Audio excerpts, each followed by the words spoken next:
Welcome to this explainer. Listen, if you already share your home with guinea pigs or you're thinking about bringing some into your life, you are absolutely in the right place. Today, we're going to break down the exact step-by-step formula for building the ultimate guinea pig habitat. We're talking about a setup that really taps into their natural psychology. It's going to minimize your cleaning time and, best of all, maximize their absolute happiness. But real quick, before we dive in, I want you to take a hard look at your current setup and ask yourself a pretty tough question. Is your cage actually stressing your pets out? I know it's not fun to think about, but the truth is, a lot of standard setups out there secretly cause a ton of boredom, anxiety, and even territorial fighting. But hey, don't sweat it. By the end of our time today, you'll know exactly how to create a space that triggers those joyful little jumps we call popcorning and those explosive full-speed zoomies all around the cage.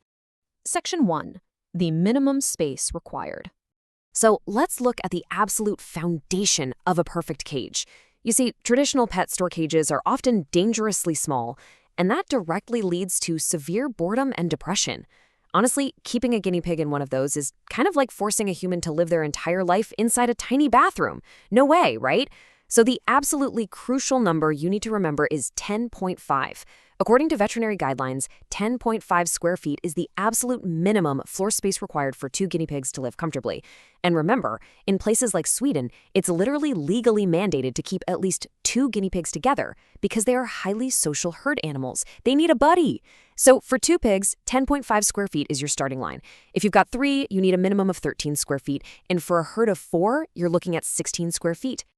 Now, you might be wondering, how on earth do I even afford a cage that big? Well, the ultimate solution is something called a C&C cage. That stands for Cubes and Coroplast.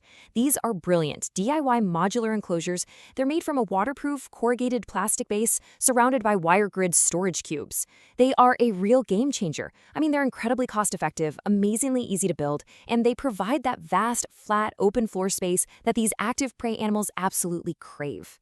And understanding exactly why that massive space matters is absolutely crucial. Because giving them a huge footprint isn't just about giving them room to exercise, although sure, that's vital for preventing obesity, but it's actually about fundamentally improving their mental health. When guinea pigs have enough room, they can actually establish their own personal space, and that drastically improves their bonding and pretty much entirely prevents those nasty territorial fights. It's like magic. Okay, so once you have the size figured out, location is your very next big hurdle. The USDA strongly warns that guinea pigs are incredibly fragile when it comes to temperature. You absolutely must keep their environment strictly between 60 and 85 degrees Fahrenheit. That's about 15 to 29 degrees Celsius. You really want to place your beautiful new cage far away from cold, drafty windows or doors, because they suffer terribly from cold stress. But even more importantly, you've got to keep them out of direct sunlight, away from radiators and far from heat vents. Guinea pigs can literally suffer fatal heat stroke in just minutes if they get too hot. So pick that spot carefully. Section 2, choosing the right bedding. All right, so you've got this huge cage, and you've placed it in a safe, temperature-controlled spot in your house. So what goes on the floor? Well, picking the right bedding completely eliminates bad smells and prevents some really dangerous respiratory issues for your pets. For the ultimate setup, we highly recommend what we call the hybrid solution. This basically means abandoning that old-school method of just filling the entire enclosure with wood shavings. Instead, try using soft, comfortable, washable fleece liners for about 75% of the main cage area. Then, for that remaining 25%, which is going to be a dedicated eating zone, you use highly absorbent disposable bedding like hemp or a paper. Fleece is honestly wonderful because it wicks away urine and keeps their little feet perfectly dry. And that prevents a super painful condition known as bumblefoot. And that brings us to a really fascinating behavioral trick. We like to call it the kitchen magic concept. See, guinea pigs are prey animals, right?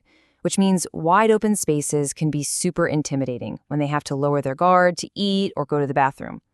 Because of this deeply ingrained instinct, they naturally prefer to do their business in dark, secure corners where they eat their hay. So by placing a covered tray, your kitchen, at the far end of the cage, filled with that disposable bedding and hay, you are working right alongside their instincts. They will naturally use this area as their bathroom, and it literally captures about 80 to 90% of the mass in one easy-to-dump tray. Talk about a massive time saver. Section 3. Hay stations and hideouts.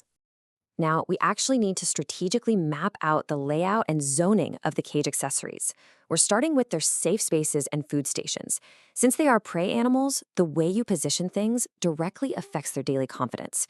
The absolute most crucial point when picking out hideouts is the multiple exit rule. You must ensure that all hideouts have at least 2 exits. Why? Well, if you have a dominant guinea pig, they can really easily corner and trap a more submissive guinea pig inside a single exit house. And let me tell you, that causes massive stress and almost always triggers fighting. Simply having a second exit instantly eliminates this whole problem. It allows a submissive pig to just safely slip away. Also, make sure to place these hideouts in the quiet corners of the cage so they feel fully protected. Okay, to bring this all together, you want to keep the central runway completely clear. By pushing all of your multi-exit hideouts, the water bottles, and the hay kitchens straight to the outer edges of the enclosure, you essentially create a long, uninterrupted track right down the middle. This open runway is absolutely essential. It gives them the clear line of sight and the physical space they need to unleash those explosive bursts of energy. Yep, the zoomies. Seriously, if you clutter the floor, they simply won't run. Section 4, Common Mistakes to Avoid. Before we wrap everything up with our master summary, we really need to talk about some hidden dangers. You might be totally shocked to learn that a lot of standard items marketed for small pets at the store are actually completely lethal to guinea pigs. When you compare safe versus dangerous items side by side, it makes total sense. On the safe side, we've got things like wooden hay mangers, fleece, and paper bedding. Simple, right? But looking at the dangerous side, never ever buy a hamster wheel or an exercise ball for a guinea pig. Their spines are incredibly fragile and they just cannot bend backward, so a wheel can literally break their back. And those metal wire hay balls, guinea pigs frequently get their heads trapped right inside them, which causes horrific injuries.